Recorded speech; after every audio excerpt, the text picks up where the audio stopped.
calm down, cause he just wanna learn something, so I teach him something. I am the one that teach. Call me 10 wins and 20. Here he is. George. Hey there, Randy. Hi, George. Nathan's here. Oh, lovely.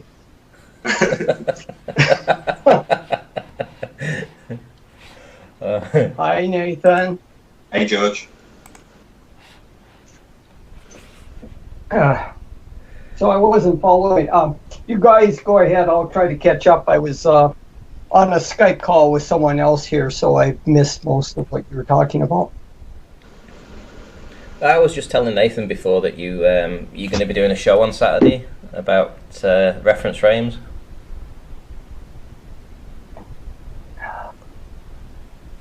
Yeah. Hang on a sec. I've got to turn it off. Okay, now I got you.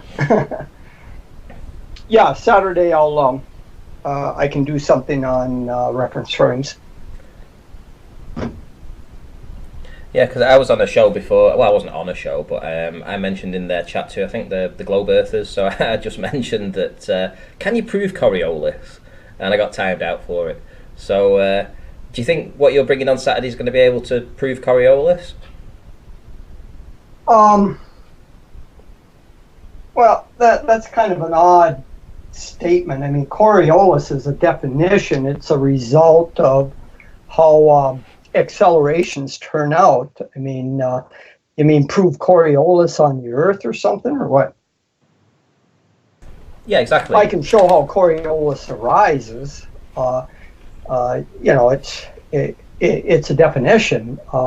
When you have a cross product of a inertial reference frame with a rotating reference frame, you end up when you look at all the vectors and look at the acceleration, is you end up with a term that isn't normally falling out when you're dealing with linear frames. In linear motion, you get an extra term, and that term they call Coriolis. And so it's just a result of what happens because you have vectors changing direction. And so it's, I mean, in terms of proof, yeah, I mean, one can show when you have like your roundabout and you're throwing a ball or shooting a bullet on the Earth, yeah, you can show that the Coriolis force arises. Is that what you're talking about? Well, yeah, it's just that I think for flat earthers we have a problem when you say that a bullet can demonstrate. You need to account for Coriolis with a bullet, but we don't account for Coriolis with essentially anything else. Well, again, I can get into that. Are you seeing me okay? Yes. Here? Yes, I am, yeah. Okay. Well, the short version of that, Ranty, is say you have the surface of the Earth, and say it's rotating, and you have an atmosphere, and of course this is a problem that Nathan and others have, is that this atmosphere is moving also along with the surface of the Earth at essentially the same rotational speed as the surface of the Earth. Well, the difference between, say, a bullet and a helicopter hovering or a plane has to do with what we call aerodynamic profile. Like if I have a wind and a kite has a large surface area compared to its mass or its weight. So it's easily carried along with the wind or the atmosphere. Whereas if I have that same mass concentrated, say, like in a pool ball, and you attach a string to it, it's not going to float very well because there isn't much surface area. It all has to do with the ratio of surface area to mass. Something with a large aerodynamic profile has a very large surface area, hence an airplane, like with its wing and its fuselage, has an extremely large surface area to weight ratio than all that mass concentrated into a little sphere. So something with a very large aerodynamic profile will get carried along with the atmosphere of the Earth as that atmosphere is rotating with the Earth, whereas something like a bullet that has a very small aerodynamic profile, very small surface area compared to its weight, it can go independent of the atmosphere. The atmosphere, there just isn't much surface area for that atmosphere to create a force on that projectile, like a bullet or a ball or something. We call that ballistic flight. Ballistic flight is flight where there isn't much interaction between that object and the atmosphere, whereas powered flight, powered meaning that you can be subjected to air currents, thermals. You don't have to have an engine or a motor with a propeller or a jet engine or something to be called powered flight. A glider has powered flight in that it has a large surface wing area that holds it aloft. Because of the large surface area, the wind in the air creates lift and holds it in flight. And so it can correct for these Coriolis forces or whatever. An airplane is subjected to Coriolis forces, but the forces are so minuscule compared to everything else that's going on with that plane that it's easily corrected for. Just to clarify something, you say a plane is affected by Coriolis force. What do you mean by that? Well, the hang on here. Say, let's look out at the, we're looking down, say, from the North Pole. And the Earth is spinning. This is the equator out on the outer rim. Now, if something is going, say, like a projectile, out in a straight line, you shoot it from the gun, it's going out in a straight line, independent of everything else. Now, as the Earth is rotating, to someone standing on the Earth, it's looking at this thing is hooking to the right, because if it starts here at this time and you're looking at it, and say it's going in uniform motion straight out, by the time it gets to here, you have rotated over here and looking at it. So the distance between you and it is increased compared to here. And as the bullet, say, gets out towards the equator, during that time, the Earth is rotated even more, and you're sitting over here. So from your perspective, it's looking like that bullet is hooking to the right, because as it goes out, you are rotating and moving more and more away from it. That's the Coriolis effect. I understand. Just let me clarify. You said that the plane suffers from the Coriolis force. Yeah, I'm getting to that right now. Okay, I just first talked about the bullet. Now, the same thing could happen to a plane, but won't let me have the other half of it. If the plane was to go in this very straight line, I want to talk as well. It seems every time I'm here, he just talks continually. So you said that a plane, I don't have speakers on. And I've tried again, and he's talking through me. Ranty, can you try and take control of your guest? Because I was your guest. He's joined because he wants to challenge me. He's explained that there's an apparent deviation of the bullet because the Earth rotates underneath. So he said you see it hooking to the right. Now he's saying plane. Rob, I don't need you to. I'm talking to Ranty, George. Okay. I'm sorry. Go ahead. You don't need to give me permission. You need to shut your mouth. Look, I don't have power. No, that means shut up. I just have my computer at very low volume, so I'm having a hard time hearing. So go ahead. I just need you to shut up. Okay, so Nathan, go ahead.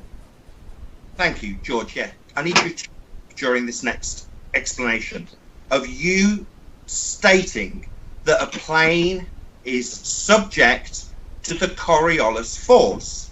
That would be, as per your demonstration, the plane appearing to hook to the right because the Earth rotates underneath. So Earth rotates underneath the plane in order for it to appear to hook to the right. Correct, George? Yes. Well, if the Earth rotates underneath the plane, a flight from Charlotte, North Carolina would take 1.5 hours because the Earth would rotate underneath. No.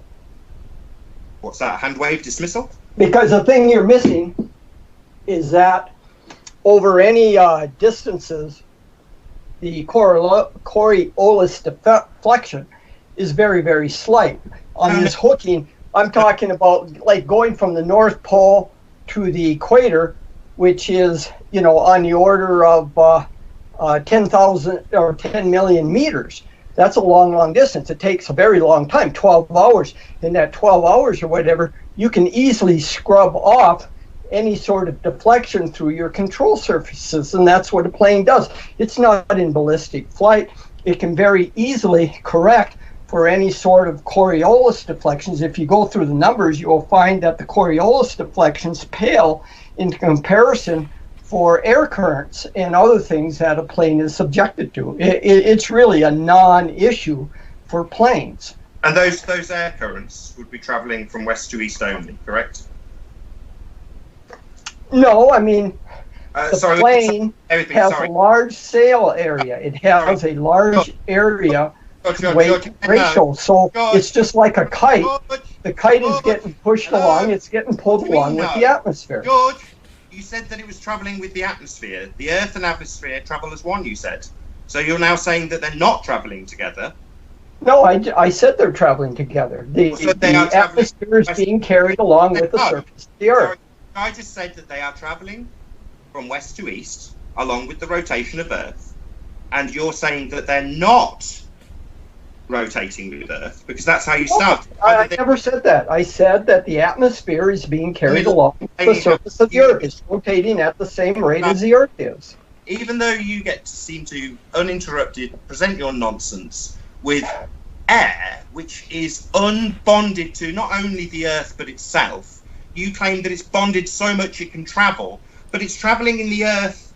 And where'd you get, say, north or south winds from, given that it's only traveling with the Earth in the direction of Earth spin? You see, north winds and south winds, and indeed westward winds, would debunk that notion, wouldn't they, George? No, actually not. If you have the surface, you ask me a question, I'm going to answer it.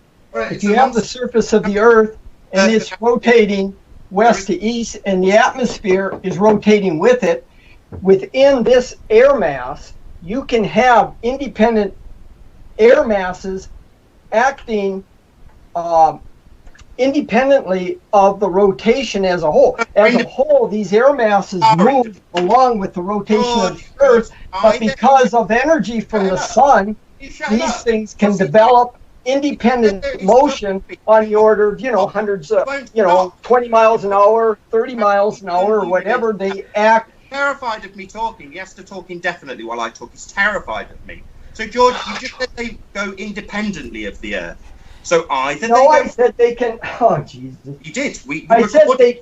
Going out live. You have air masses and water masses within this mass. That can act somewhat independently, not totally independently, just a little bit independently, so that they can create movements that are that travels with the Earth, and he's also declared that it travels independently. So which is it, George? Not totally independently. Totally independently. It's either independent of it or it's not. No, it isn't. No, it isn't. George, if you can shut up long enough to listen and not rumpus me because I'm demolishing you.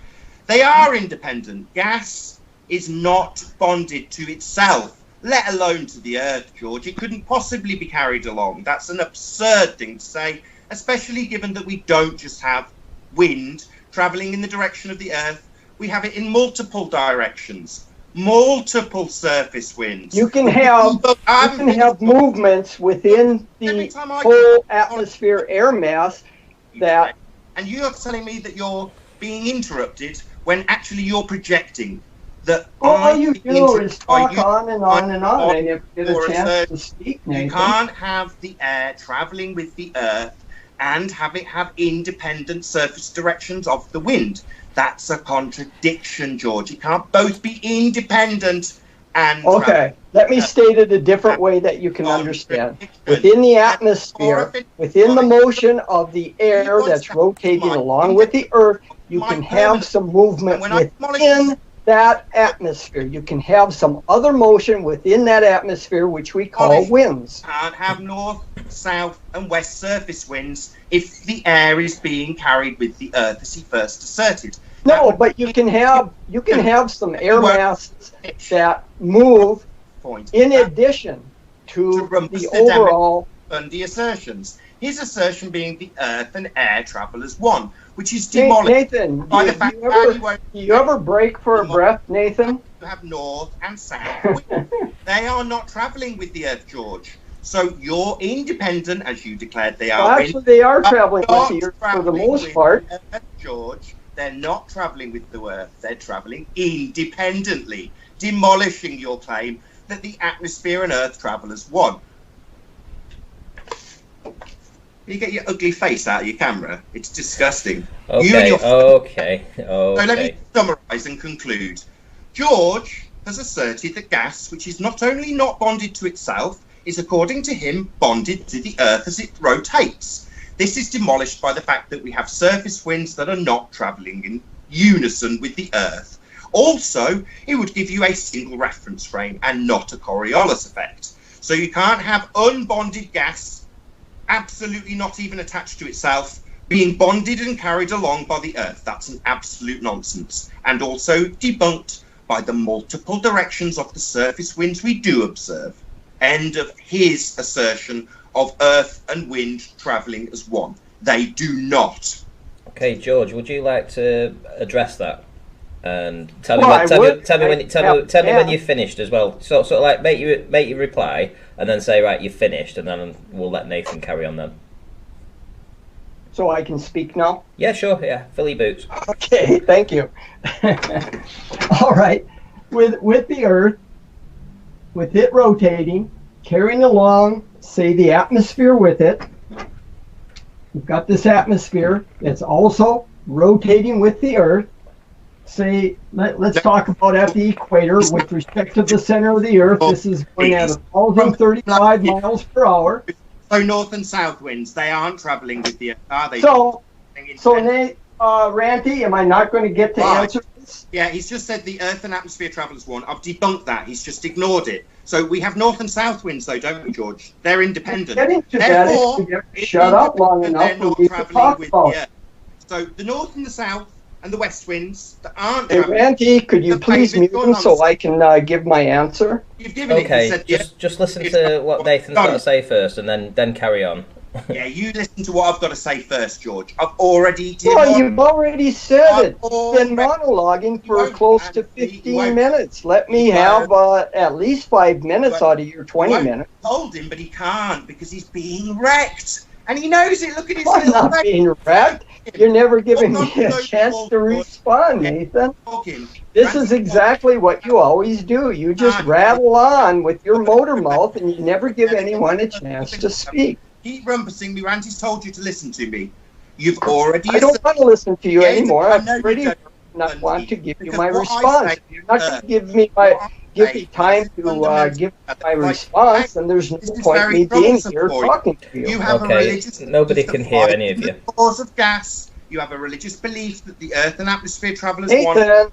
Nathan, will you just bottle it for say 2 minutes?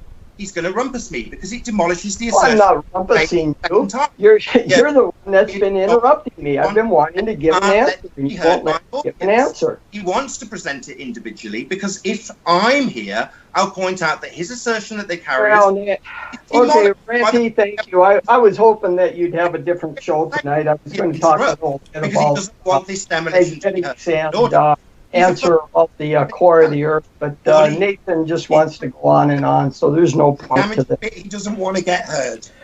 Well, I'll try again without interruption. He said, reasserted, the Earth and atmosphere travel as one. That is debunked completely by the fact that we have north and south winds that are independent of any rotation. So his assertion, when he goes back to the blackboard again and says, no, the Earth and air travel as one. No, we wouldn't have north and south winds and west Well, winds. actually, we can, and I was just about to explain that, how we can, but you won't give me a chance. Okay, guys. I'd like to hear George say that how we get north and south winds and west and east winds, because he does say that he can prove it. They demolish his assertion, Ranty. He's turning his back on me while I say it again, and I'll say it uninterrupted for a third time. You can't have Earth and atmosphere travelling as one if you've got. Well, that's your assertion, but I'm going to tell you why you can. He's turning his back and panicking, but he won't let me say it in full because he's a fundamentalist religious zealot. And his assertion that the Earth and atmosphere, cue his interruption, travel as one, is demolished by his admission that we have independent north, south, and west winds, therefore not travelling with the Earth. So if we're going to have a Coriolis effect, we must have separate reference frames. The atmosphere is one, the inertial reference frame. The Earth rotating underneath the atmosphere is the non-inertial spinning reference frame. Hey Nathan, let me ask you: Are you familiar with temperature and differences in temperature between various air masses and how you can have low and high pressure areas on the surface of the Earth? Religious zealots behave. They will constantly interrupt when I point out. Well, I'll just answer it because he's not going to let me have a chance. So I'll just say the thing is, Nathan, I'd like to hear George for just a minute. Will absorb energy from the sun, and you will have masses of air that will heat up. Right, Nathan, I'd like to hear George explain this if it's possible. And when they mix, they create high and low pressure areas, and you have air moving from high pressure to low pressure, which creates winds. You can have these air masses within the atmosphere moving, in addition, can either move against or with the air. Dear me.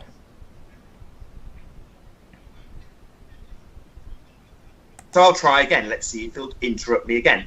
The conclusion. Well, I'll tell you what, Ranty, I'm just going to mute here, and you can let Nathan motor mouth all he wants. And if you get to a point where you might have a discussion that I can contribute, I will so. But, you know, okay, George. Nathan's just turning your show into one of his shows. So, okay, so I'd like to make the conclusion, which is to say that if you have two separate reference frames, that would be the atmosphere, the inertial reference frame, and a non-inertial reference frame, the spinning ball Earth moving underneath, then you have a demonstrable Coriolis effect. George is flying in the face of what is necessitated to have a Coriolis effect and incorrectly asserting that the atmosphere travels with the Earth, which is incorrect and debunked by the fact that we have multiple surface winds. So not only does his assertion that the Earth and atmosphere travel as one, only giving you one reference frame, is incorrect, it's debunked by multiple surface winds. All he can do is hand wave and rumpus the fact that Earth doesn't have the necessary ingredients to give Coriolis effect, as asserted when he said that the plane will have a Coriolis force. Well, the Coriolis force would be that plane deviating because the Earth rotates underneath. And if the Earth rotates underneath, then you have shortened duration flights when travelling to the west, because the Earth is rotating underneath. That's what you'd have if you have Coriolis effect. George is trying to get around the fact that there don't seem to be any obvious and observable effects of Coriolis force in our world by claiming that the Earth and atmosphere travel as one, which wouldn't give you a Coriolis, but would give him an explanation for why we don't see the effect of Coriolis demonstrable in aeroplanes. What you need for Coriolis, George, is the Earth to rotate underneath, like it rotates under the bullet, like it rotates underneath Neil deGrasse Tyson's football, with the bloody field goals moving.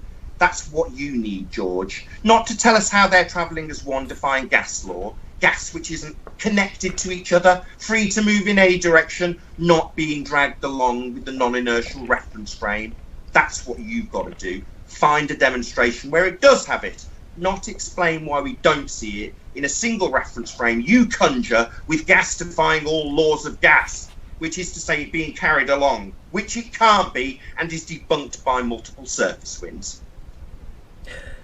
All right then. Well, George will be doing a presentation on Saturday where I'm sure that if he wants to address any of the things you've just said there, I'm sure he will, Nathan, or at least try to. We have had a super chat though for a question for you, Nathan, if you care to answer that. If it's midnight where I'm standing and I were to rise to an altitude of 3,000 to 5,000 miles, would I be able to see the sun? Question mark. That was from B-Ball for Life. I don't know, maybe do it and let me know. Okay. What I'd like to know from George is why he attacked a man's career, right, based on his misunderstandings about what Coriolis is. You need two reference frames, non-inertial and inertial, in order to have Coriolis. And if Earth had a Coriolis effect, you'd have flights decrease in time when travelling west. Now, as you can see from George's mouth while Rumpus is He's muting, isn't it? He's muting.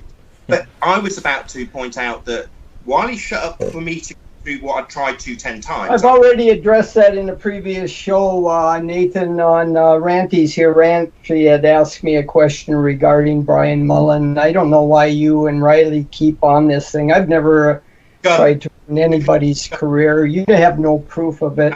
You have no evidence. Why don't you, on your show, invite Brian Mullen on and ask him what happened? You're a dirty man. I hope you end your life in You flat earthers keep going on and on about this Mullen leaving flat earth. Why? The only person that knows why Mullen left flat earth is Mullen. Why don't you ask him why he left? Your misunderstandings of what Coriolis is, you contacted that man's license supplier. That's what you did. So you're a scumbag because you don't understand that you need two reference frames. He understood and explained it as concisely as I could. I believe at the very beginning I told you have to have at least two reference frames, one rotating and one inertial reference frame. Atmosphere traveling. That's your retarded. I mean, the fact that you can't understand that you can have air masses within the atmosphere moving. Could we do one at a time? Could we literally do one at a time? Because you're just talking completely over each other. Explained that based on his misunderstanding of Earth and atmosphere traveling. Well, I'll tell you what, Ranty, I'll just hang off on the sidelines until either Nathan leaves or you want to do something else because this is really non-productive. He's probably not in the slightest bit ashamed of what he did. His misunderstanding about how Coriolis works is to say that Earth and atmosphere traveling as one, giving you one reference frame. Not what will give rise to Coriolis, which is two reference frames, with something leaving the non-inertial reference frame, like a bullet in his example. But he then goes on to explain how the planes don't suffer that because the Earth and atmosphere travel as one, which is debunked by multiple surface winds. Now, George here attacked a man's career based on his misapprehensions about Earth and atmosphere travelling as one, which they do not. He's just wrong at a fundamental level. And if he had the slightest, vaguest clue about how Coriolis worked, he certainly wouldn't go around attacking people's careers over it, because he'd quickly realise just how wrong he is. He thinks Earth and atmosphere travel as one, even though Earth isn't bonded to air, and air isn't even bonded to itself. He's just a fundamental religious retard. He hasn't got the slightest clue how gas works. If he thinks it can be bonded to a spinning surface, I'd like him to show that. He won't, because it can't. At a tiny level, you might get the minutest amount of drag. He thinks that the Earth and atmosphere travel as one. You've got multiple surface winds, you stupid old man. Yet you attacked a man's career over your misunderstandings. The surface winds in multiple directions debunk your awesome stupidity and your incorrect attack on another man's career. You're scum, George. You're the lowest of the low. Based on your own ignorance and incompetence, you've attacked another man's career. I wish you nothing but pain. We've had a super chat from JQ. What George did to Brian was wrong and evil. He is a bad guy and shouldn't be allowed on your show ever. Complete POS. Well, I'm hoping we're going to move past the past, and it would be nice to try and get Brian on. See what his side, what he has to say. Good old git. Go on, smile about how you attacked a man's career over your misunderstanding, you stupid old fool. No, I'm smiling at you. You seem to have totally lost it, Nathan. You're really flipping out here tonight. Yeah, you disgust me. You make my blood. Well, that's fine. Not that you're any standard by which anyone should judge. Is towards you, you disgusting little elf.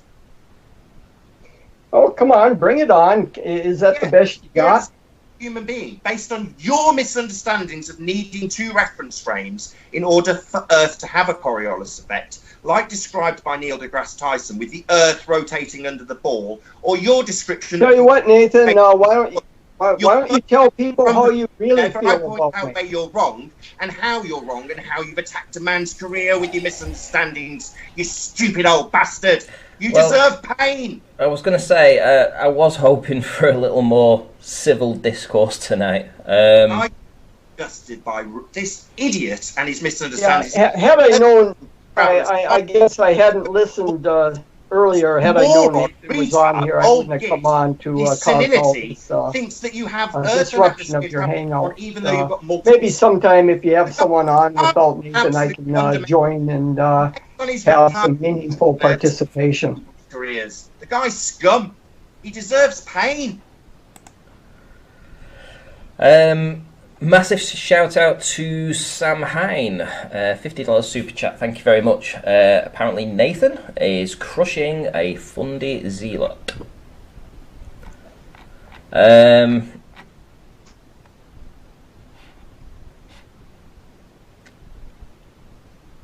You still there, Nathan, or have you just gone on mute?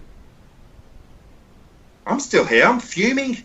He's asking why we keep going on about it, because his misunderstandings, his total lack of understanding of requirements for 2 reference frames in order to have a Coriolis effect, and assertions that we have a single reference frame in the form of Earth travelling with its atmosphere, debunked by multiple surface winds, has led him to attack another man's career, put another man's livelihood, his rest of his life in jeopardy, just because he's at the end of his crap old life and doesn't understand anything anymore because he's totally senile, has to be educated by flat earthers about the requirement for 2 reference frames, while he claims that gas is travelling with a moving Earth. The guy's a total moron. He disgusts me at a fundamental level.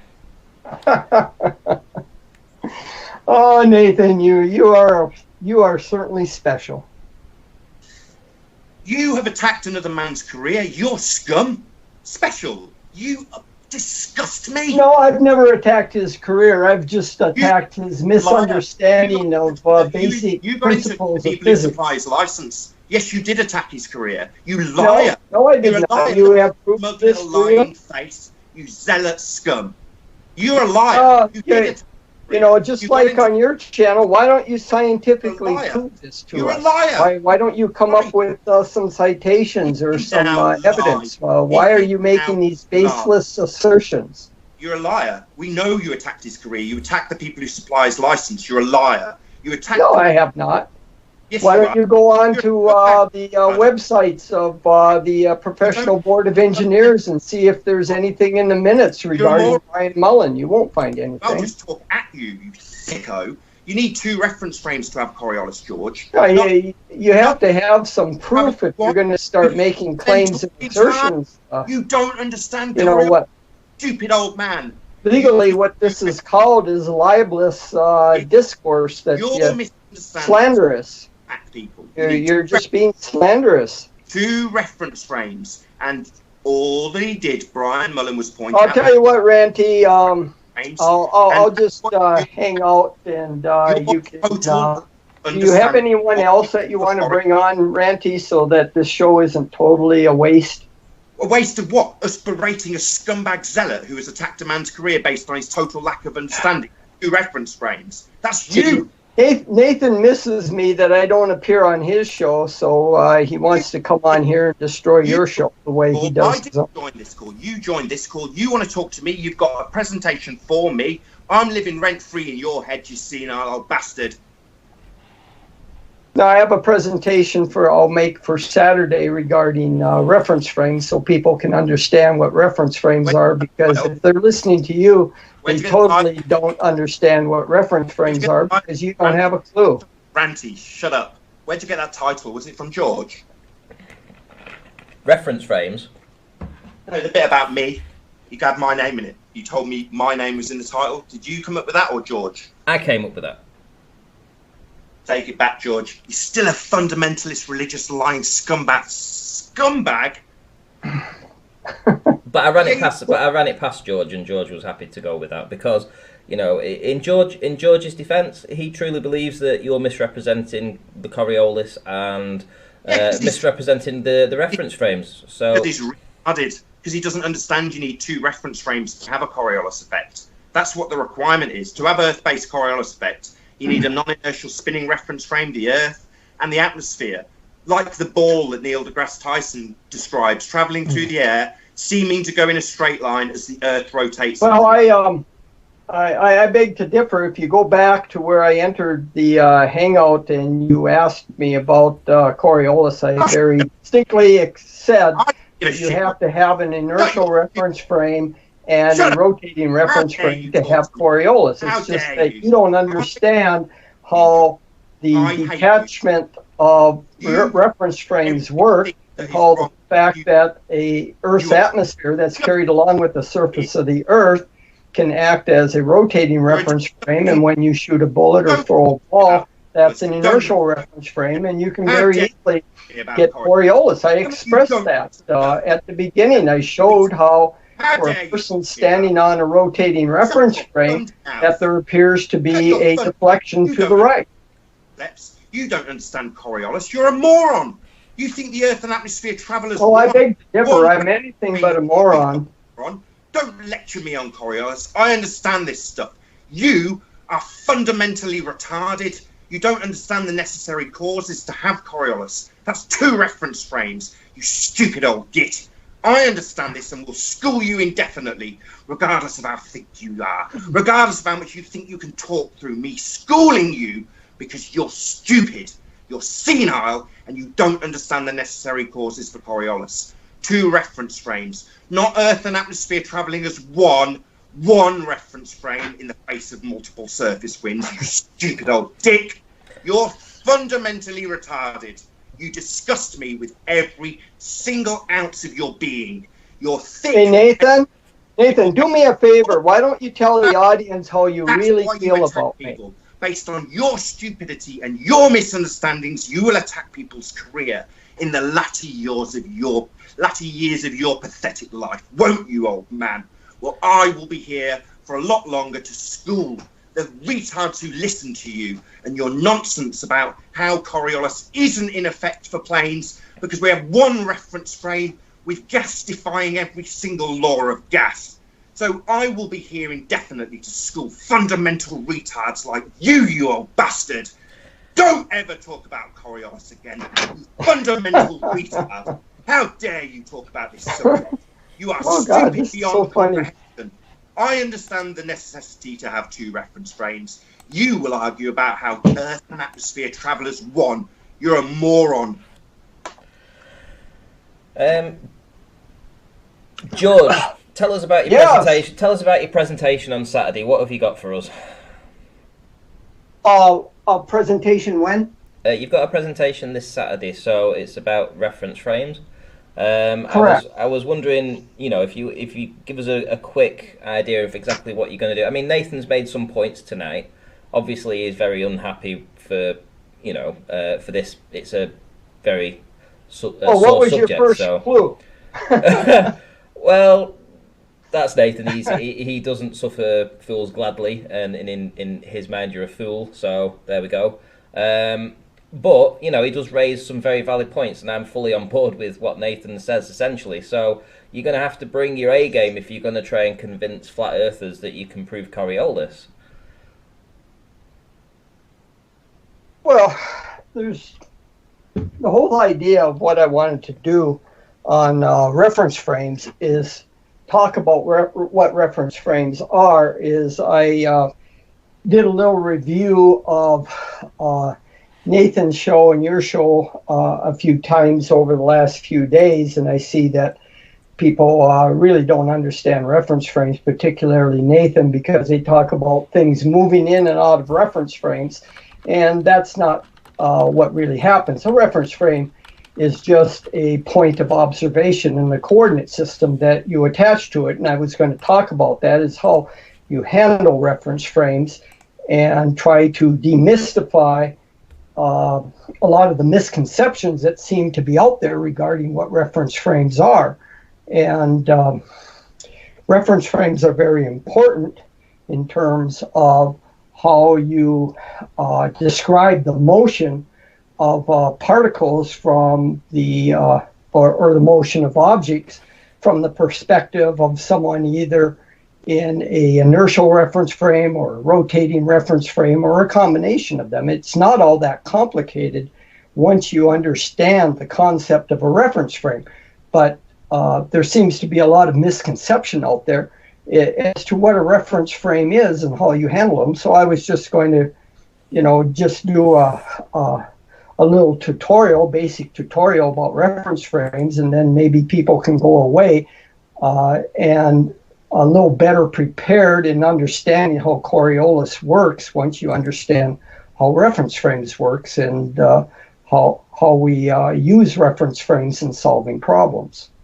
Okay, I actually have a question for you, because you say that bullets react to Coriolis.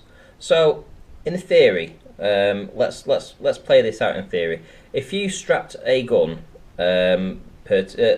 facing vertical down to the ground, and you strapped it onto a helicopter, and you shot it from, let's say.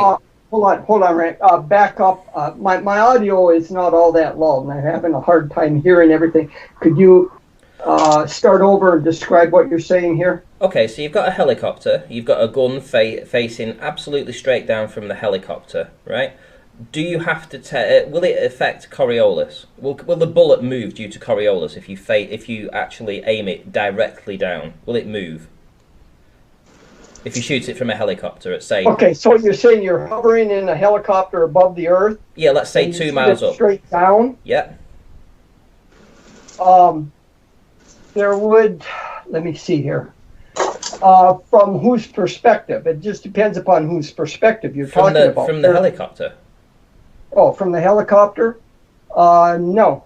It'll just appear to go straight down. So if you drop a rock... Hold on, Ranty. And from the ground, you'll see the bullet seem to deviate? Well, it depends upon how high your helicopter is. For example, if you're up high enough, yes, it will hook downward towards the...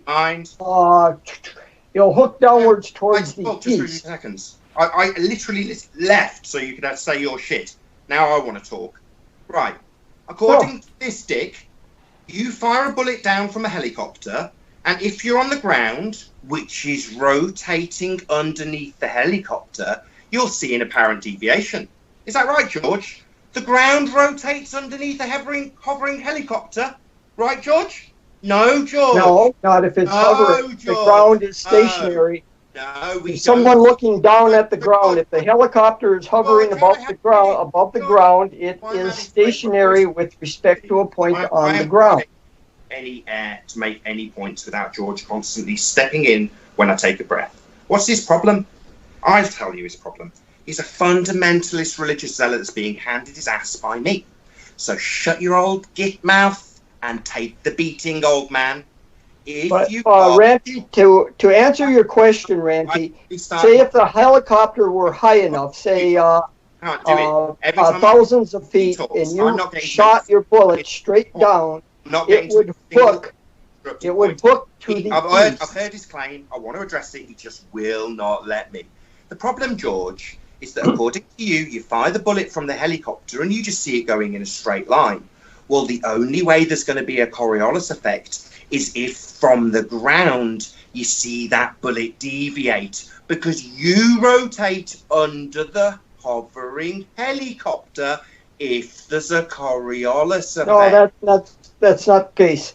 If the helicopter is truly hovering above the surface of the Earth and you dropped a ball or you shot a bullet straight down, it will hook to the east. Because the Earth underneath is rotating underneath. So you're saying that as you hover in a helicopter, the ground underneath... No, the reason is because if you're truly hovering above a stationary point on the ground, that helicopter is moving west to east faster than the ground is because it's up above the surface of the earth.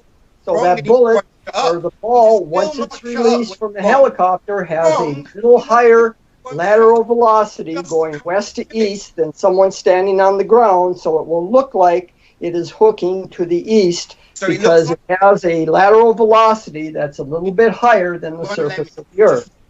He won't let me. So it looks like it hooks because the ground underneath is rotating. So in other words, the ground beneath the helicopter is rotating a little bit slower in terms of lateral velocity than the helicopter. Make a single point uninterrupted here.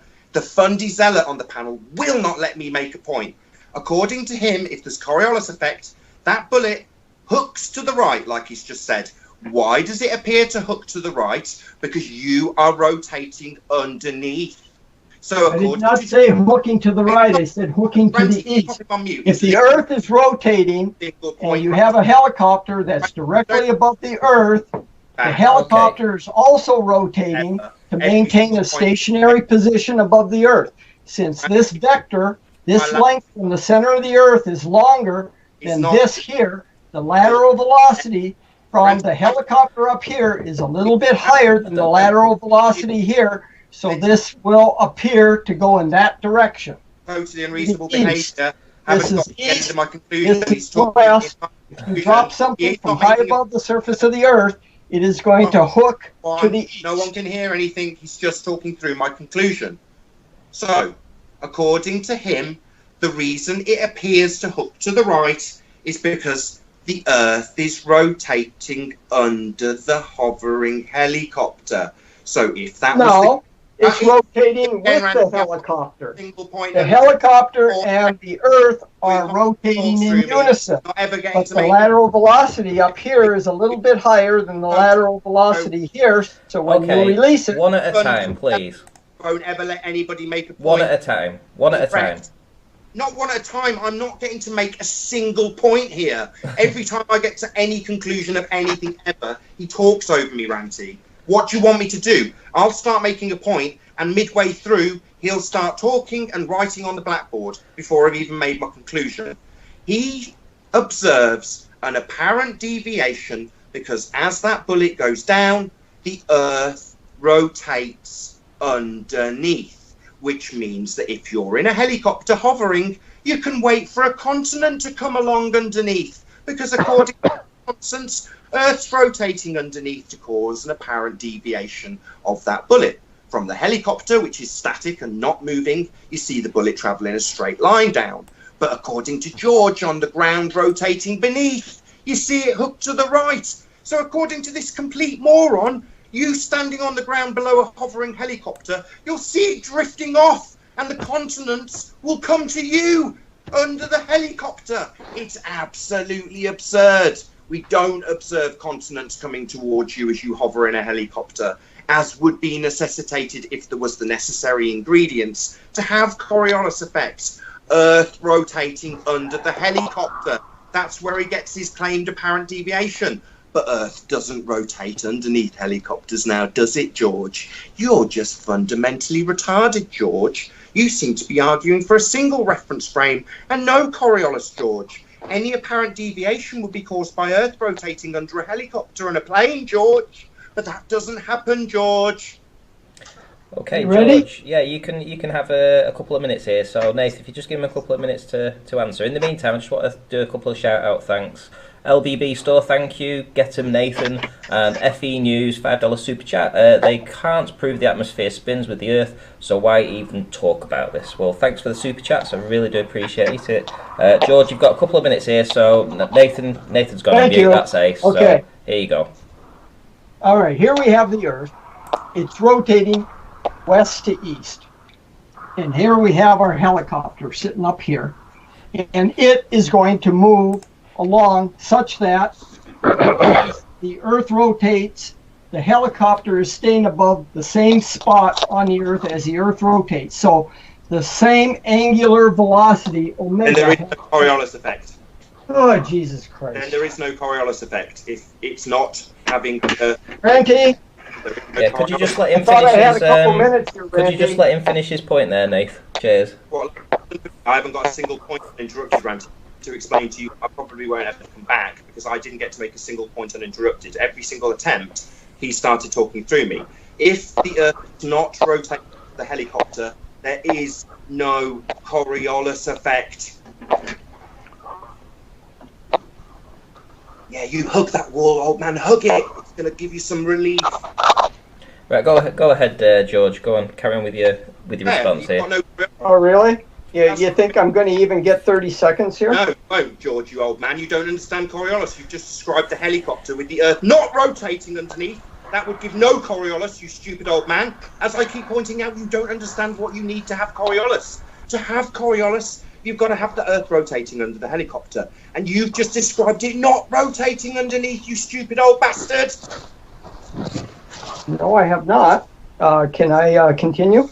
No, you don't understand Coriolis. You'd need the Earth to rotate under the helicopter to have a Coriolis, George, and you've just described it not doing that. Two reference frames. The non-inertial spinning reference frame would be the Earth, and anything in the inertial reference frame, in this case the helicopter, would have the Earth rotate underneath. So if I sit on a roundabout and I launch my helicopter, my little drone from my hand, and it goes up and stays stationary, I rotate underneath the helicopter. And I seem to see it coming closer and going further away, going closer and further away. That's Coriolis effect. An apparent deviation because I'm rotating underneath. Now, George needs the Earth to rotate under the helicopter to have a Coriolis effect. But he's fundamentally retarded and thinks that particles of air, which are completely free and independent of one another, somehow travel with the Earth, even though we have multiple surface spins. So I'm not going to let you continue, you stupid old man. You don't understand Coriolis. Why would I listen to another word from your mouth? We're joined by Brian. Brian, nice to see you. How are you doing?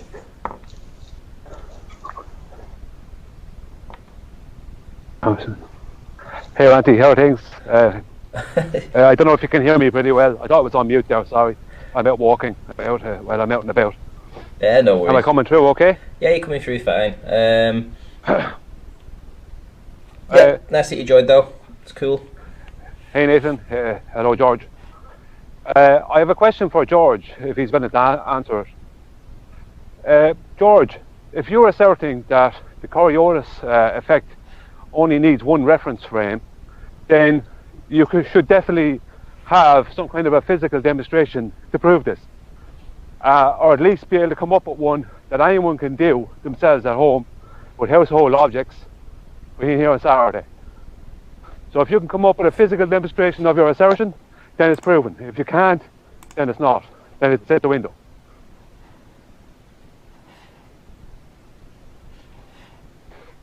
Does he have a response? Of course he doesn't have a response. You need two to have Coriolis effect. A non-inertial spinning reference frame, like a roundabout, and anything in the inertial reference frame, like a drone that you launch from your hand. That's two reference frames. So how's he going to argue that you need one reference frame to get Coriolis when you fundamentally need two? As I keep pointing out, this man who attacks other people's career in the latter years of his life doesn't understand Coriolis, but will attack people based on that. He's a fundamental retard. Don't ever ask him anything about Coriolis. The guy's stupid. Senile. He doesn't understand Coriolis. If he's asserting you need one reference frame, well, he is. He's a fundamental idiot. Yeah, well, that's what I'm saying. If he can't come up with the demonstration, and I can have no idea how he could come up with that demonstration, as it goes against reality, in my opinion. If he can't come up with that demonstration, then he doesn't have an assertion. Hello? Hello? Hello, George. Okay, I'm back. Yeah, he dropped there for a little bit there. So, Brian, if you'd like to ask him Skype crashed there for a bit. If you'd like to ask him that question again there, Brian, that would be cool. Yeah. George, hello. Yeah, what's up? If you're asserting that that the Coriolis effect only needs to have one reference frame, then I didn't you surely say one reference frame. I did not say Well, that. how many does it need then?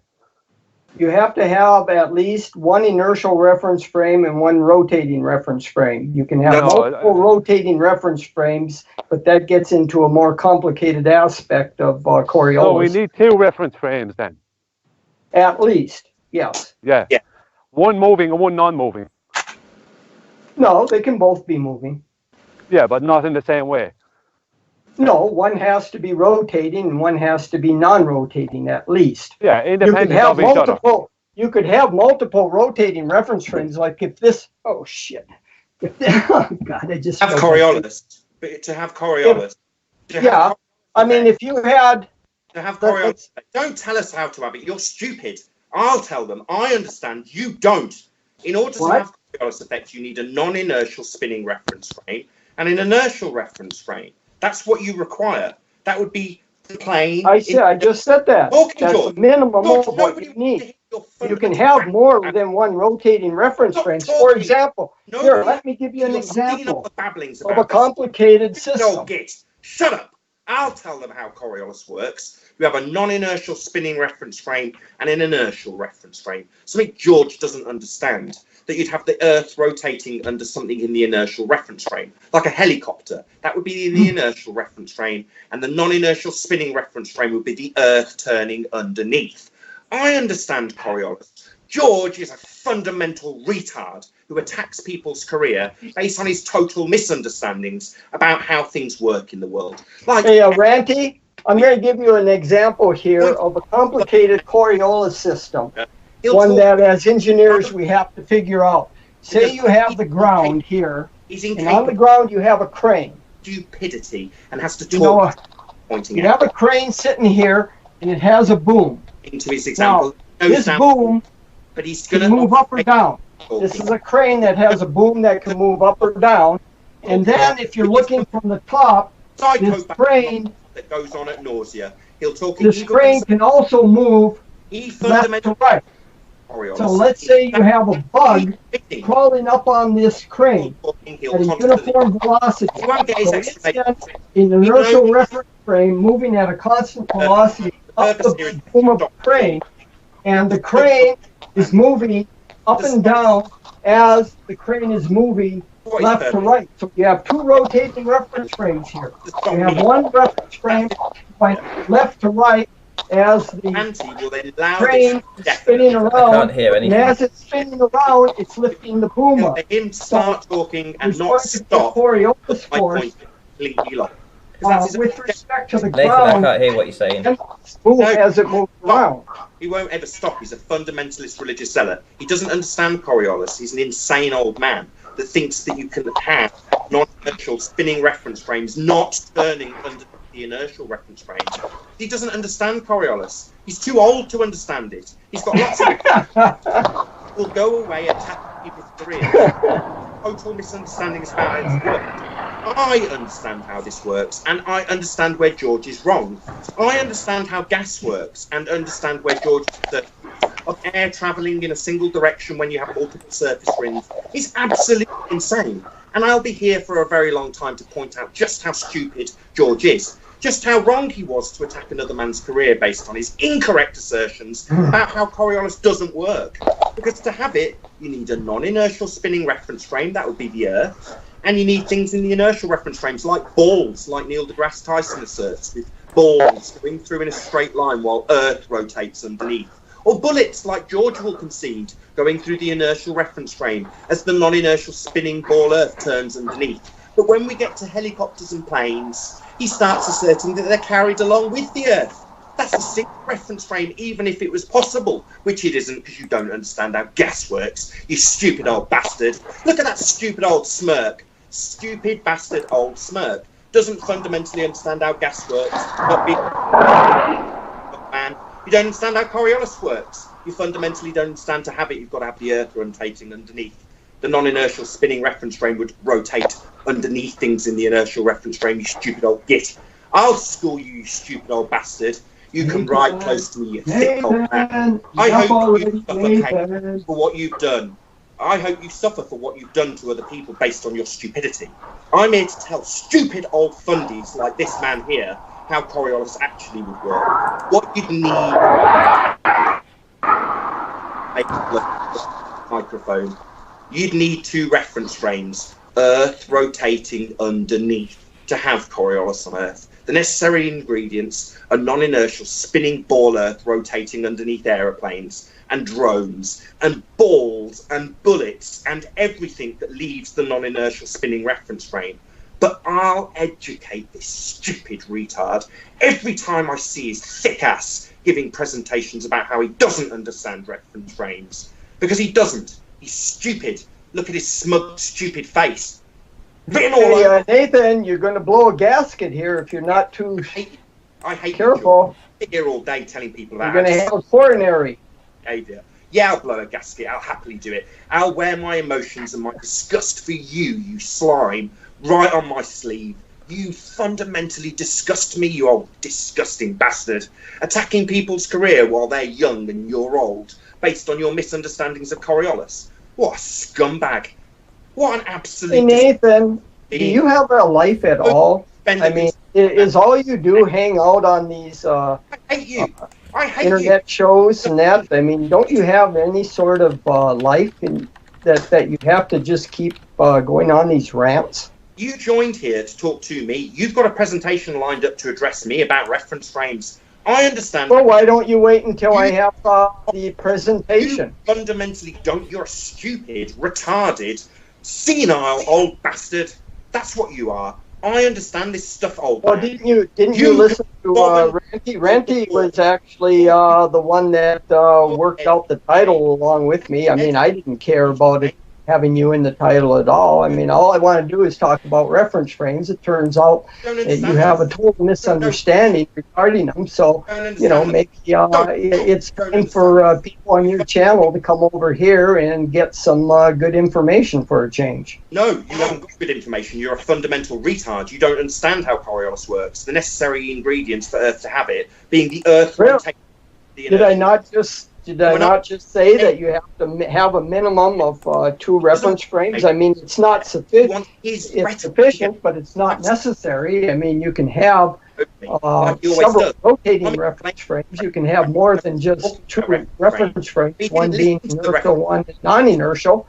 But just like the crane, where you have a crane that's swinging its boom up and down as it's rotating right and left, you can have a very complicated force. You can have 2 rotation reference frames as well as an inertial reference frame. So the very simplest example of Coriolis, of course, is your roundabout when you're throwing a ball or shooting a bullet. That's the most simple aspect of Coriolis, but there are cases where the Coriolis can be very complicated to try to figure out. The only way you can figure it out is to attach coordinate systems and use vectors and cross products of vectors to figure out exactly what's happening. They're having a presentation, nobody's listening to it, and you know no one is. You're just trying to stop me from being heard when I point out the necessary ingredients and reference frames required to have a Coriolis effect. When I start detailing them, he'll start interrupting because he's not here. Well, see, the big problem that you have is you're not understanding that the Earth's atmosphere is carried along with the surface of the Earth, and that's where your problem comes in. Without that understanding, of course, you can't figure out why there's a Coriolis force, because you just don't understand how the dynamics of the Earth's atmosphere system works. And all you'll do is get right up in the camera again when I try and put the information you say you're so keen for people to hear. I'll explain reference frames, but George won't let me. I'll understand that the necessary ingredients to have a Coriolis effect would be... Well, I mean, this is like the 20th time you've rattled that one on. Why don't you move on to something that we haven't heard before? Well, something that you understand, because you don't understand and keep talking over the person that does. That would be me. I'm trying to educate a senile old man who constantly talks over... Well, I just told you that to have Coriolis, you need to have a minimum of 2 reference frames, a rotating and a non-rotating reference frame. So why don't we move on from here? He'll do what he's doing now. I'll try and explain where he's wrong, but he'll interrupt when I get to the point where I explain, probably for the 10th time, that to have Coriolis on Earth, in order for there to be a Coriolis effect, you need the Earth to be rotating underneath the inertial reference frame. And that would mean that the Earth rotates under helicopters and continents arrive as you hover. Total absurd nonsense. And that's not the case. It's, a helicopter has powered flight that can every time counteract any sort of movements within the atmosphere. I mean, it's a totally different situation. The demolition's not allowed, just his rumpusing, because he's a zealot. So when I try plane, a jet, a helicopter, motion is not ballistic flight, like with a bullet or a baseball or something being thrown. That is what we consider ballistic flight, whereas a plane or a helicopter called powered flight, in that they have a very large aerodynamic profile, and that changes the whole game. Convey any information. The information that to have a Coriolis effect, Earth needs 2 reference frame. The non-inertial spinning reference frame going underneath things like helicopters and balls and bullets, but we don't observe that. And to try and get around actually, we do. He'll talk over me when I get to the end, like he did the last 10 times. The helicopter is hovering about the Earth. He won't let me get to the end of the demolition. Look at him cowering with his head held down in shame while he tries to just obfuscate. Laugh it up, Fundy. I'm going to get there if I have to stay here all night. With you, the religious zealot, interrupting it every single time I explain that to have a Coriolis effect, you'd need the Earth rotated underneath those helicopters, with those bullets hooking to the right, because you're rotating underneath. But that doesn't happen, George. We don't have reduced flight. Travelling in a shortened duration because the Earth's rotating underneath. We don't have balls hooking to the right because you throw them into the air and the Earth rotates underneath. And actually, we do. This is experienced by naval gunnery that shoot shells out 15 to 20 miles. They have to take into account the Earth's rotation and Coriolis forces. If a naval gunnery did not take Coriolis effects into account, the shells would miss their target 20 miles away. And he pretend like he's in the middle of a presentation and just talk through every single time I try and make that conclusion. Won't you, George? All you have to do is go and talk to any military gunnery that shoots things more than a few miles. The shells from a large cannon or a quantum eraser naval ship has to account for Coriolis and the spin of the Earth. You pathetic little weasel. I'll try again for a 13th time and let's see if the fundamentalist zealot rumpuses at exactly the same point. I'll try and start from there and see if he rumpuses me immediately.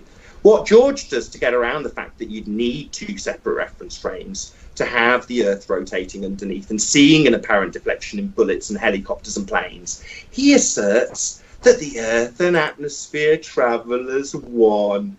That flies in the face of the fact that we have multiple surface winds and you can't possibly have a single reference frame. So explain to me, Nathan, why is it that the naval gunnery on a large battleship has to account for the spin of the Earth? Why is it they make corrections for the spin of the Earth if the Earth isn't spinning? Top of me before I get to the conclusion. This is a demonstration of zealotry. He'll never get the awkward truth across. Oh, it's not zealotry. I mean, it's a very real practical application of the fact that you have to account for Coriolis when you're doing a long-range artillery shot. Explain to me, if the Earth is stationary, then why does a gunnery for a long-range artillery shot take into account the spin of the Earth? Why are they taking into account the spin of the Earth if the Earth is motionless? To actually make the conclusion with him talking through me every time I get to the same exact point. Ask yourself this. No, you haven't answered my question. I've answered some of yours. Now you answer my question. Okay. Why doesn't a long hang on, wait. Let me I really need to intersect here, George. If you could just let Nathan just finish what he has to say, just even if it's 40 seconds. He's been on it for I know, but every time he never stops. Just give him that minute. All I'm hearing is that I'm a zealot, I'm a senile old man. I mean, how many times does he have to say that before I get the point? You don't understand Coriolis effect. I'm trying to explain it. You claim you want information to be out there. Every time I try to come to a conclusion to a point, it's been about 14 times. Conclusion? You've never come to a conclusion. You won't let me because you're a fundamentalist religious zealot. I'd like to hear the conclusion. I really would like to. I think the audience would like to hear the conclusion. Everyone would like to hear the conclusion, and then we can move on. Yeah, we could, but unfortunately it would fly in the face of his fundamentalist religious zealot assertion that we have Earth and atmosphere travelling with the Earth, giving you only a single reference frame, demonstrating no deviation. It's his explanation for why we don't see the planes deviating with the Earth rotating underneath. So his nonsense assertion that we can have Earth and atmosphere travelling as one is in essential defiance of the Coriolis effect. If they're travelling as one, we don't Oh, I see. It seems to be muting my mic again. Maybe you'd like to fold Carry on, Nath. Carry on, Nath. Just ignore that bit. Just carry on. It seems that he's incapable as a fundamentalist religious zealot to ever let the conclusion that demolishes his fundamentalist religious assertions that Earth and atmosphere travel as one as an explanation for why we don't see deviation, we don't observe an apparent deflection, and that's nonsense. Gas moves freely. It's not being carried with the Earth. And it doesn't get around the fact that even if it was, that would be an explanation for a lack of Coriolis effect. In other words, if the Earth and atmosphere are travelling as one reference frame, there is no apparent deflection. And the necessary ingredients for Earth to have Coriolis effect would be the Earth rotating under helicopters and continents arriving as you just float in the air. Balls hooking to the right drastically as you throw them in the air. Planes taking shortened durations as the Earth rotates underneath. Planes fighting the Earth turn as the Earth rotates underneath. Because at a fundamental, to have Coriolis effect at all, you must have the Earth rotating underneath planes and helicopters, and all George can do is explain why they don't demonstrate Coriolis effect with nonsense about gas-defying bollocks and stuff travelling around in one direction with the Earth in defiance of multiple surface winds. He's a retard. He doesn't understand Coriolis and never will. He'll make up nonsense about what gas does to get around the fact that we don't see a demonstrable effect of Coriolis. Nothing's deviating when he explains how the Earth and atmosphere travel as one. He's explaining why you don't have a Coriolis. That's why. Is there a conclusion in here somewhere? I thought we were going to have a conclusion. At the end of the conclusion, the fundamentalist religious zealot who's having his sphere belief taken to pieces must interrupt and obfuscate the conclusion. Fold those arms, my friend. Fold those arms, wipe the sweat from your face, and understand that to have a Coriolis effect on Earth, you need two reference frames, and the Earth would rotate underneath. That's what you've got to have. Earth rotates underneath, two reference frames. Yeah, have a little shave, man. Make anything back from the fact that you're being obliterated, and you're wrong, and you don't understand Coriolis effect. Moreover, you attacked a man's career based on your total lack of understanding about Coriolis effect. Your explanations that defy Coriolis effect, with Earth and atmosphere travelling as one, giving rise to zero effect as an explanation for why we don't see it. So why don't we see it? Oh, because we only have one reference frame. Because actually we don't have a Coriolis effect. The very thing I'm trying to prove. Earth and atmosphere travel as one. Utter nonsense. A man so retarded that he shaves on a live stream while his religion's being taken apart. That's how senile this man is. Claims he's not senile, he's live having a shave. It's quite funny. He's obviously batshit insane. Look at him. You've got this man for Coriolis effect. Understand that you're basically going to end up as retarded as this senile old git who doesn't understand Coriolis, who fights to have a single reference frame, a frame of reference that doesn't have any deviation.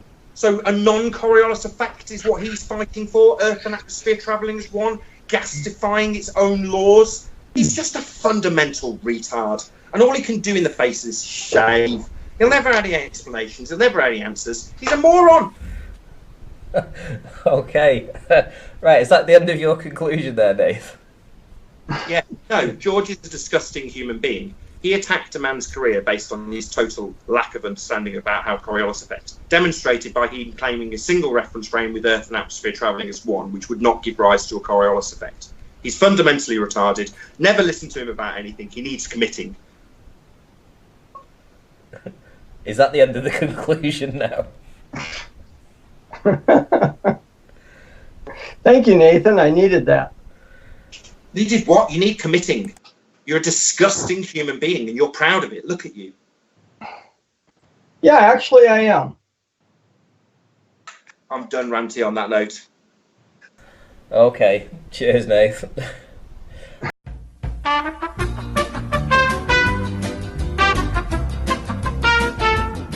Have you ever flown a kite, a kid's kite? Why am I having Yeah. to come? I've already debunked this. Why does this kite stay aloft? Service winds, debunk this. He's just asserted Wind, George. ignored me, Ranty. Why Oh, does debunk- a kite? Why does a kite on a string? You got a kite. Ignored me, Ranty. So I've said You it have a kite on a string. face. I've come back to Why correct, does the kite stay aloft? correct him, Ranty. Can you just Because stop it has a large surface area. Any I wanna wind correct- pushing yeah. on the kite creates a lift. Same thing with the airplane. An airplane has a very large surface area, so That that has the nothing air to do with mass. Coriolis, George. That's not connected to Coriolis. Hold on, Brian. I've Yeah, already okay, just Nathan. Told you. Yeah, I'll go on mute again, Coriolis, Nathan. if you shoot a bullet, the bullet's going out in a straight line trajectory. It's in an inertial reference frame. Whereas the Earth in the atmosphere is a rotating reference frame. So with respect Yeah. to someone on the Earth, the bullet appears to hook to the right. seconds, but he won't let me polish it again. He's ignored me. I've already said Earth travelling with the atmosphere is debunked by the multiple directions of surface winds. He's completely ignored me. That's what. No, I haven't ignored it. You just aren't listening to the explanation. The fact that you can have winds within the atmospheres because of the thermal energy that has been imparted to the air molecules from radiation from the sun. It creates pockets of hot and cold areas, and that gives rise to air movement. You have low and high pressure areas, so the air within the atmosphere will move from high pressure to low pressure areas. And just like I have to dip away for a couple of minutes. Do you think these guys will still be going at it when I come back? Let's see. and it heats the air up just above the landmass, and that air rises. We heard. Warm air is less dense than cold air, and it rises up, so you get these air currents. You get vertical air current movement. You can get horizontal air current movements because of the pressure differentials within the atmosphere. Yeah, north winds and south winds completely piss in the face of your assertion that No, not at all. Not at all. Talk. Those winds are, by definition, independent, therefore completely undoing that the atmosphere travels with the Earth, because you couldn't have. This is just like a truck traveling down the highway at, say, 60 miles an hour. If you're on the back end of the truck, you can move around on the back end of that truck as it's speeding down the highway. You might be moving, say, 2 miles an hour, going from the front of the truck to the back of the truck, so that imparts and subtracts a little bit from the overall movement of the truck. The same thing happens with the atmosphere. You have, say, at 50 degrees north latitude, or around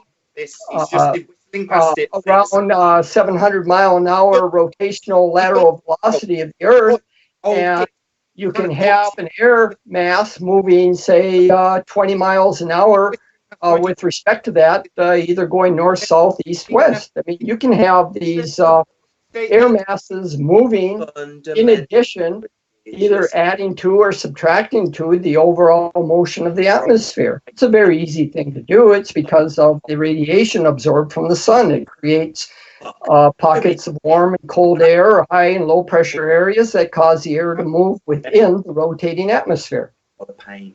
So anyway, in order to have surface winds that aren't travelling with the Earth, that completely pisses in the face of his assertion that the Earth and atmosphere are travelling as one. They can't possibly be, because you wouldn't have north winds, you wouldn't have south winds, and you wouldn't have west winds. Explain it. Of course you can. In the face, if you have the rotation of the atmosphere with respect to the center of the Earth at 700 miles an hour, if you have a surface wind at 690 miles an hour, say going east-west, then relative to the atmosphere and the surface of the Earth, that is only a 10-mile-an-hour wind. It doesn't matter. You can have motion within the overall motion of the atmosphere.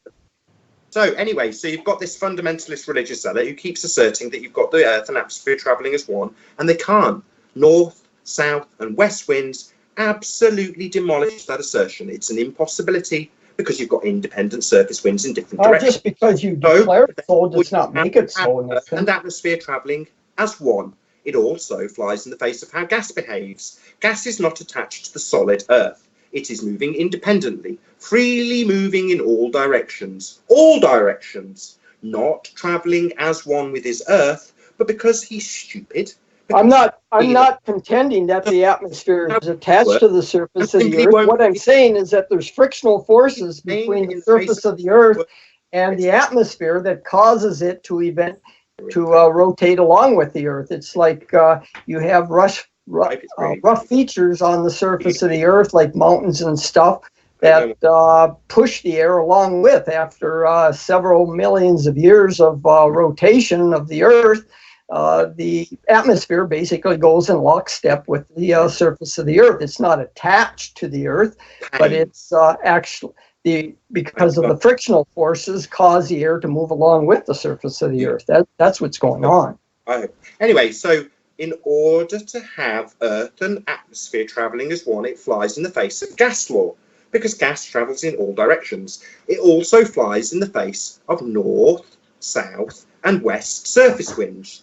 Actually not. See, that's the point you seem to be missing, that you can have these movements of pockets of air, these denser and less dense pockets of air that move along within the overall movement of the atmosphere. Everything does not have to move at the same rotational speed. You can have some motions that are going along in addition to the overall movement of the atmosphere. Yeah, I just need to interrupt and just let you guys know that, Nathan, when you're speaking and George is speaking, your mic is so low nobody can hear a single word you're saying. No, that's because George won't let me talk. At a fundamental level, every time I get to the conclusion, George will interrupt it, because it demolishes his fundamental assertion that you have Earth and atmosphere travelling as one. He knows he can cut my mic. So did you want me to answer Brian or not? So even though I'm pointing it out, he won't let that either. Yeah? So it just, I'll never get to make the conclusion here, Auntie, because George will make sure, circumstances, that having multiple surface winds pisses in the face of his assertion that they travel as one. They're not travelling as one, George. That's just a fact. The fact that you're so senile you don't understand that and continue to assert it after I've come and explained it to you at length, with you trying to obfuscate the point and not letting me make it. Maybe you didn't listen this time. You fucked off camera, so maybe he's not fucking listening. Why don't you put your big ugly face right up to the camera so we all understand that you are listening to me educate you, you senile old bastard. Yeah? I'm not educating this white wall. You're pissing off, aren't you? Just not listening. Because you're senile. That's what senile people do. When people educate them about how these things work. Gas isn't being carried along with the surface underneath. It's freely moving in all directions. That's what gas law dictates. So it's not doing what you assert, you senile old fuck. You just don't understand how Coriolis effect works, you senile old bastard. And I'm here to tell you how it works, you senile old fuck.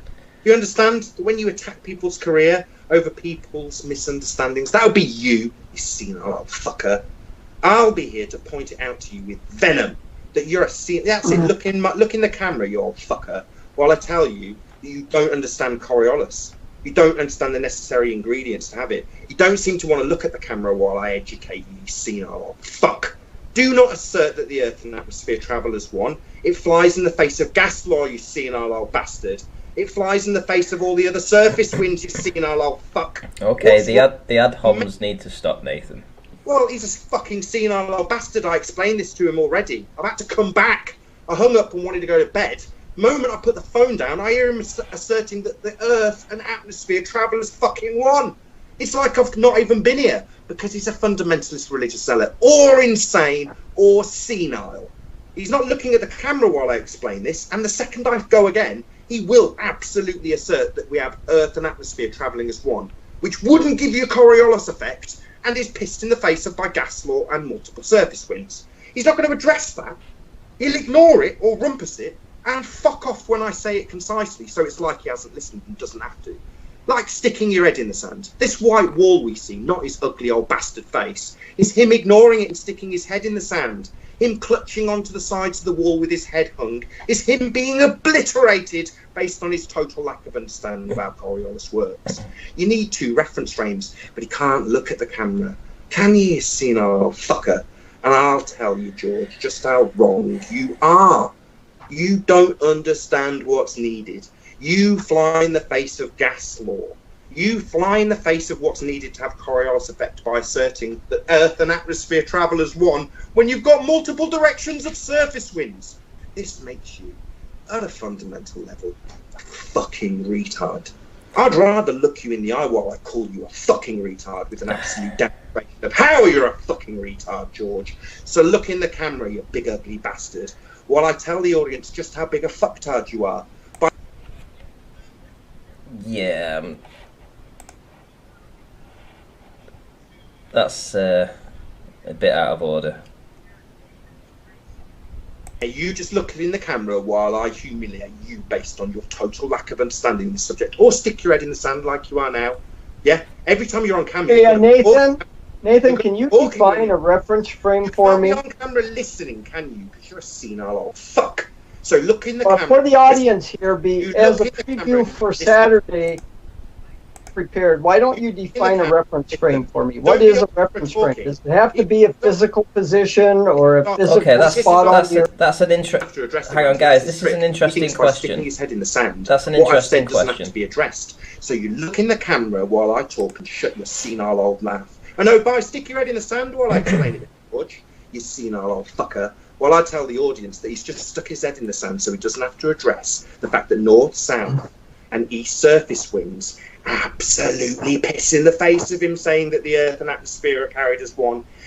You're not looking in the camera, George. Get real close for me, you senile fucker, so I can tell you that gas law... Oh, stick your head in the sand instead, you senile bastard, so you can ignore that I point out... Thank you, Jimbo. I guess I am off Nathan's Christmas card list, too. I hope you end your life in pain. You are. Good one. Camera. How fucking stupid you are. Yeah, you're not addressing. Nathan, there was a good question asked inside of that, which was if you could define what you believe is a reference frame. Who gives a shit? We're talking about Coriolis effect and what's needed to have it. You need the Earth rotating underneath. That's what you need. The Earth would rotate underneath the helicopter if you've got Coriolis effect. Him describing gas and atmosphere travelling as one is basically him explaining no Coriolis effect. And you can't have Earth and atmosphere travelling as one. So his explanation is at a fundamental level with his head in the sand. His demonstration of his fuckwittery, his total lack of understanding of gas, his total lack of understanding of north, south and west surface winds. And his assertion... the reason why I go off camera is I periodically want to read the screen. My laptop is sitting on the floor, so I have to duck down to read the camera and shut your fucking old mouth. That's what you need to do. Look in the camera while I explain that north, south and west surface winds piss in the face of your assertion that Earth and atmosphere travel as one. And also gas law. Yeah, breathe out. Take a big breath, you senile old fucker. Yeah? Okay, George, do you have This is face. Gas law, George. He's on camera now. If you can stay on camera and not talking while I say it. I really didn't realize you were this fond of me. I'm not fond of you. I absolutely loathe you. And I'm going to look you in the eye and tell you... What was my first clue? Let's see. Your assertion. And your assertion is a... and just so you know, guys, this is a chit-chat format, so it's essentially anything goes. You need to learn the formats, so anybody complaining here is just not getting the formats. This is basically a free-for-all.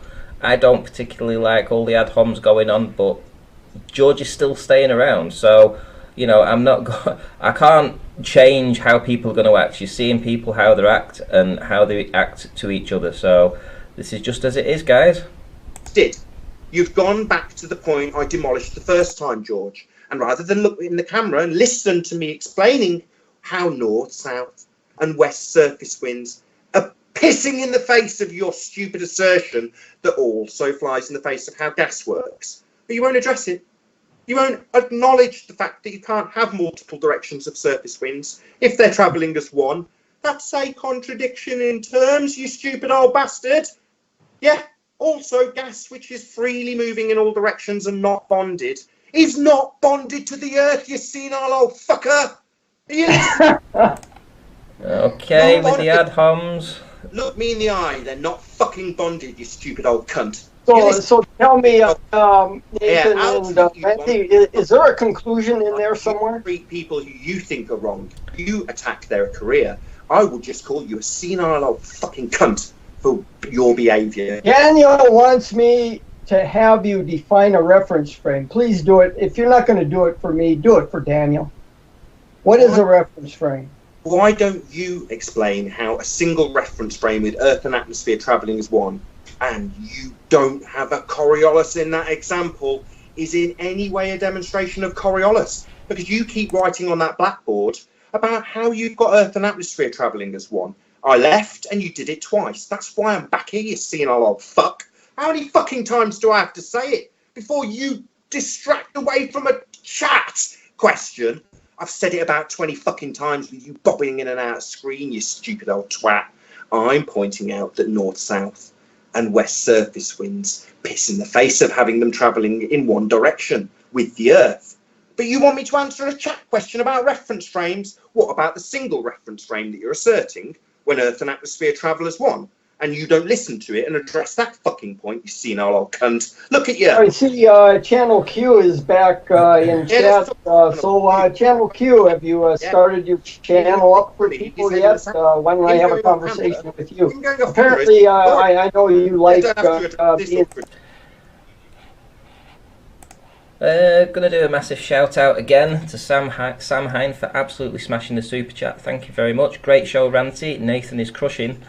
And we also have another massive super chat from Trish Blith, who says, conclusion, the Earth spins so a bullet bends when shot. However, the Earth doesn't spin under a plane. Okay, got it. Thank you very, very much, both of you. Thank you very much. I peered in on your premiere show here the other day, and I don't know if you caught my comment, but your audio is very low. You might try to fix the audio in your Hangout, because it's much lower than everybody else's, and you really have to, person has to adjust the volume up quite a bit in order to hear you on your channel. So just a suggestion, up your audio on your Hangouts. Yeah, fuck you, and answer my question. Why do you keep writing on that blackboard about having Earth and atmosphere travelling as one when that can't happen and is demonstrable by the fact we've got multiple surface winds and it's a violation of gas? Well, I told you, the Earth and the atmosphere form a rotating reference frame, and when you shoot a bullet or throw a ball, that's another independent reference frame. That's an inertial reference frame. So you have your prerequisite of having two reference frames, a rotating and non-rotating reference frame. So what's your problem there, Nathan? I don't quite understand what it is you are not getting in this. So I want you to actually look in the camera, look me in the fucking eye, so I know you have understood and listened to what I've said, rather than ignore it and come and talk about Channel Q or a chat question about reference frames. I want you to explain why you keep writing on that fucking whiteboard saying that Earth and atmosphere travel as one, when that's blatantly not true and defied by the way the wind moves in all directions and the fact that gas isn't fucking bonded to anything. Now, are you going to answer that, you senile old fucking cunt?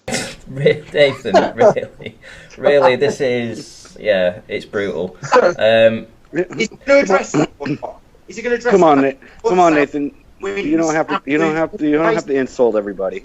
Come on, man. He's going around to attacking. Oh, this is a game sport for Nathan. Never mind. I'm used to it. I've heard it all from Nathan. Shut up. I'm addressing somebody else. Yeah, you know, George, I agree with Nathan and what he's saying. I'm not going to call you names, though. I'm addressing you, JM. Are you going to let me address you, or are you just going to talk through everything I reply with? So, JM, this man has attacked someone's career. I'm just sticks and stones may break your bones. Words that will never hurt him. Yeah, this senile old fuckwit retard that doesn't understand Coriolis. Those words won't... Are you talking about Brian Mullins? Let me get to my point then, JM. He are you will talking absolutely end up challenging people's career paths based on his actions when he does actually attack people and their careers based on his total lack of understanding of Coriolis. The kind of fuckwit that would say that Earth and atmosphere travel as one when we've got multiple directions of surface winds is the kind of fucking coward that pisses off so he doesn't have to acknowledge it, sticks his head in the sand, while I point out he can't look at the camera now. He was right up in his face earlier, but I'll point out to this fucking senile old prick that multiple surface winds in all directions debunk his non-Coriolis demonstrating assertion that Earth and Is Nathan even on mic? Maybe he pre-recorded this and it's just in an endless loop? No, I'm looking at a disgusting human being that's obfuscating my point again. So you're saying I'm in a loop rather than addressing the north, south and west surface winds that piss in the face of your assertion that Earth and atmosphere travel as one, giving you no Coriolis. Well, I believe I did address it at least when I ask you times, again, but you're not listening. This time, rumpusing this time it seems. So I'm going to try again. Look in that camera's lens. Look at it. You've got north, south and west surface winds. That's not possible if Earth and atmosphere are travelling as one. Well, actually, it is. It's can't. possible because of the thermals that are produced when the Earth heats up and it heats up the atmosphere, and then you have air masses rising in a vertical fashion that mix with colder air. And whenever you have cold and warm air mixing, it causes movements that produces winds. You also have a lateral movement because and look at him, he's a total pressure coward. Scratching and itching and fidgeting like a coward. Now you look at that lens, and I'm going to try again for about the 25th time, say my full statement to you while you look at that camera, George. Okay, you're going to try it, or you're going to scratch and weasel and go off camera while I say it to you, to your face, that north, south, bye-bye, George, north, south and west surface winds obliterate the idea that you can have... Oh, no, actually they don't, because in north-south surface winds caused by mixing of warm air that rises up off the earth during the day that mixes with colder air, that's higher up in the atmosphere, and this causes turbulence. Do you want to try again? Look at that camera and let me speak. Oh, bye-bye, coward. Let's try it. No, I want to read the screen. Fucking coward. Let's see if once he can look at that lens while I say the full statement and see if he addresses it at the end. Listen to me. George, the whiteboard doesn't prove anything. Excuse me, I'm talking. I want him to say it. You've been talking. You've been talking a lot. Come on, man. George, north, south and west surface winds piss in the face of Earth and atmosphere travelling as one. They don't. It's also, he still can't do it, the fundy fucking zealot. Smirk for me, bitch. I will hold your toes here indefinitely, you fucking fundy bitch. Now look in that camera and let me say it once. Oh, bye, coward. Duck down. Fucking stick that head in the sand while I say it once. All right, go ahead, say it. If the fundy erupts at the same point when I get to the conclusion. Let's see if he does it again. Conclusion? That's what you said a half an hour ago. You're going to get to a conclusion. I'm going to see if you stay on camera and actually and it be recognised that you've actually listened to what I've said. Because last time I said it, I left and you wrote on the whiteboard again that Earth and atmosphere travel as one. That's not possible. You have independent surface winds and gas is free to move unbonded in all directions. You seem to be looking at the ground again, you fucking zealot. Do you want to try again? Do you want to look at the camera? I've said it, George, but you don't seem to be acknowledging it. It's not sinking in. You're not looking at that camera while I tell you about that gas that's expanding in all directions freely and not bonded to even itself, let alone the Earth. So you're pissing in the face of gas law. Oh, bye-bye. Bye-bye. I seem to have lost your attention halfway through. You seem to be demonstrating signs of insanity right now. Rather than listening, you're literally distracting. So he can't listen to my assertion in full, ladies and gentlemen. He'd rather have a shave because it's too difficult to listen to and actually acknowledge that he's heard. He'd rather pretend that he's not listening, that he's not going in, that he's not actually hearing what I'm saying. I'm actually shaving rather than listening to Nathan point out surface fly in the face of any assertion of an Earth and atmosphere travelling as one. It also flies in the face of gas law because gas isn't bonded to the Earth.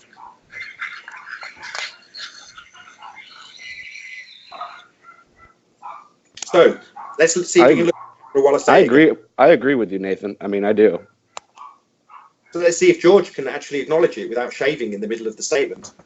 Like a coward. Let's see if he can do it. He can't look at the camera now. He's looking at his shoes. Maybe looking for his dick. Yeah, laugh it up and look in the camera while I tell you that north, south, and west surface winds. Oh my God. How many times do you have to say that, Nathan?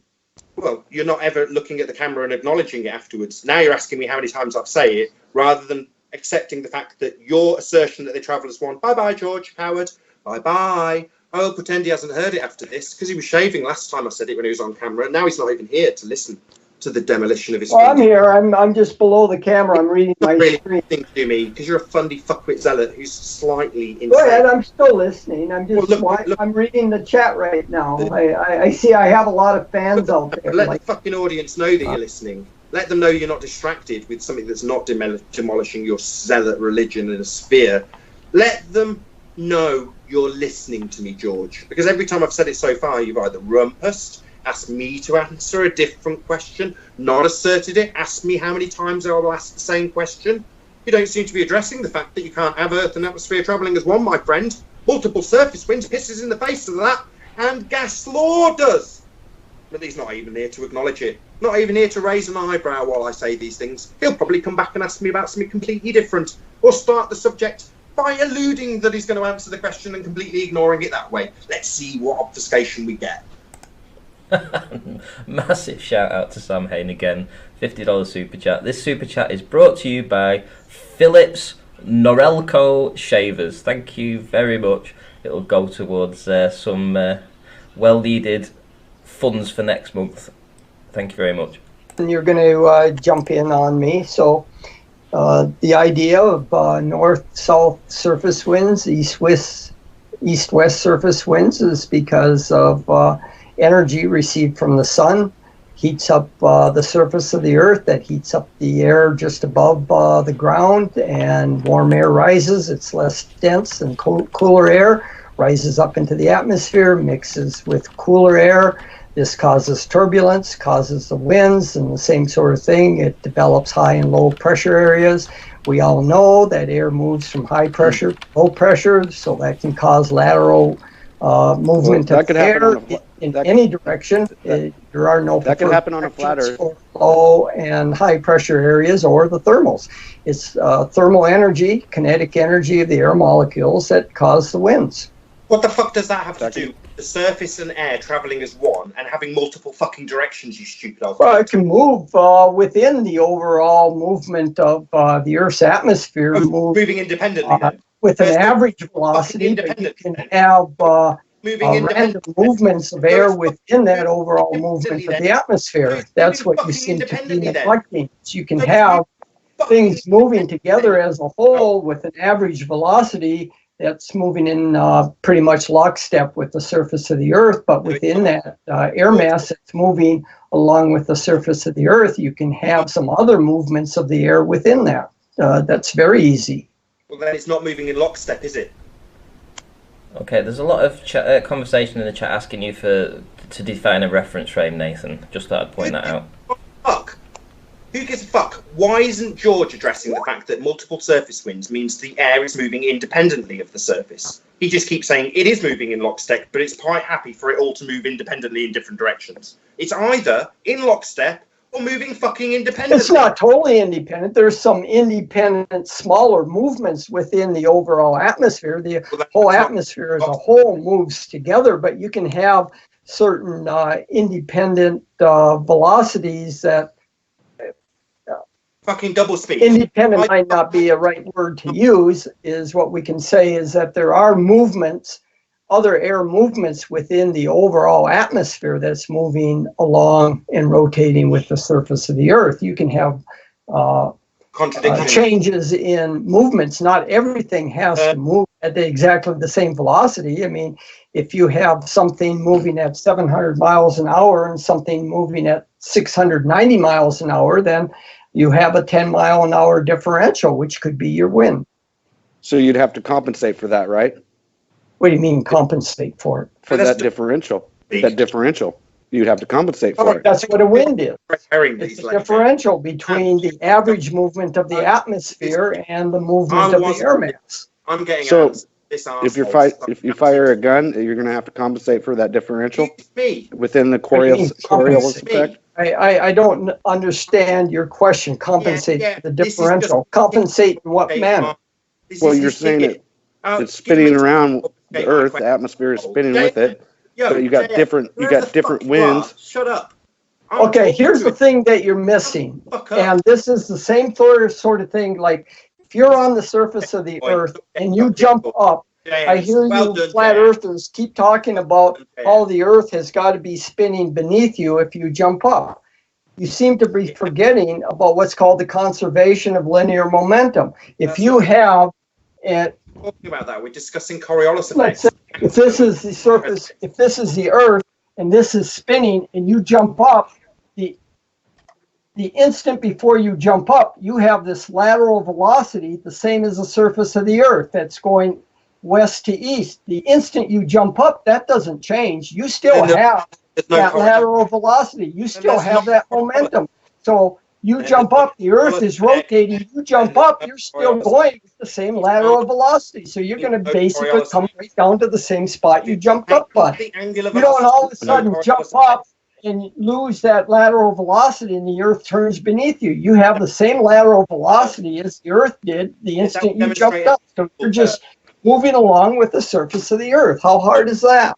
Well, let me ask you, how does the Earth stay spinning at 1,000 miles an hour? It's just It's called inertia. the gyroscopic effect. There's nothing to really. The Earth has such a huge angular inertia that there's nothing in space that's breaking the Earth. It's just spinning around like a top. George, I've got an analogy you might be interested in. You can think of air in a box and a train or something. Does the air in the box stop moving around in the box, of course, when it's going along on a train? Of course not. Similarly, if you had a water bath in a lorry, you have the water circulating. So, of course, this point that Nathan's making is completely ridiculous. You can have local fluctuations along with a mass movement, as you said, with average velocity. Thank you, Robert. That's exactly what I was trying to say earlier.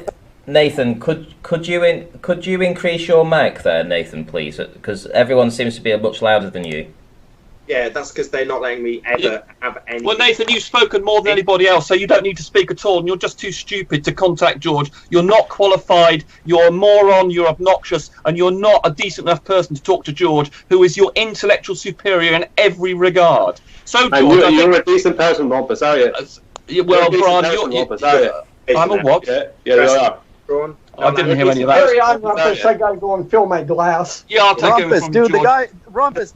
the guy tried to get somebody fired because he No, didn't he know didn't. about That's a Kepler's complete law. lie. You're just lying. Are you kidding?